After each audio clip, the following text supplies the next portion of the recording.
आपण पाहत आहात नाशिक खबर न्यूज, जनतेचे हक्काचे व्यासपीठ। श्रीरामांची भव्य रथयात्रा, भक्ती, उत्साह आणि परंपरेचा अद्वितीय संगम अनुभवायला मिळतो। मंदिराच्या पूर्व दरवाजातून निघालेली रामरायांची रथयात्रा नाग चौक गणेशवाडी मार्गे म्हसोबा पटांगणावर येते।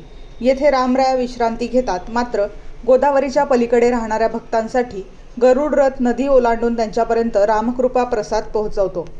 रोकडोबा मंदिरात आरती स्वीकारत गरुड रथ गंगाघाट, दिल्ली दरवाजा, नेहरू चौक, दहीपूल, चांदवडकर लेन, मेन रोड, बोहोरपट्टी आणि सराफ बाजार मार्गे भांडी बाजारात पोहोचतो। तेथे दुकानदार रामरायांच्या स्वागतासाठी नव्याने पितळी घंटा बांधतात आणि त्या घंटांचा एकसाथ होणारा घणघणाट वातावरण भारावून टाकतो। यानंतर बालाजी कोटात आरती स्वीकारून गरुड रथ पुन्हा नदी ओलांडतो आणि रामरथाजवळ येतो। गोदेच्या दक्षिण तीरावरील भक्तांचे कुशल रामरायांना कळवतो। अवघ्या नाशिककरांचे क्षेमकुशल ऐकून प्रभू श्रीराम आनंदी होतात आणि रामकुंडाकडे प्रस्थान करतात। रात्र गडद होत जाते, पण गोदाकाठ उजळलेलाच असतो। पंचक्रोशीतून आलेल्या हजारो भक्तांची गर्दी, रांगोळ्यांनी सजलेले रस्ते, पटाकांनी नटलेले आकाश, सर्वत्र भक्तीचा जल्लोष दाटलेला असतो। जय सीतारामच्या गजरात ढोल ताशे कडाडतात, शंखनाद घुमतो आणि फटाक्यांच्या आतिषबाजीने आसमंत दणाणून जातो।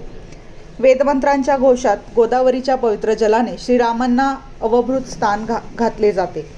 पादुका रामकुंडावर फिरवल्या जातात आणि प्रत्येक भक्त भावपूर्वक अभिषेक करून प्रभूंच्या चरणी आपली भक्ती अर्पण करतो।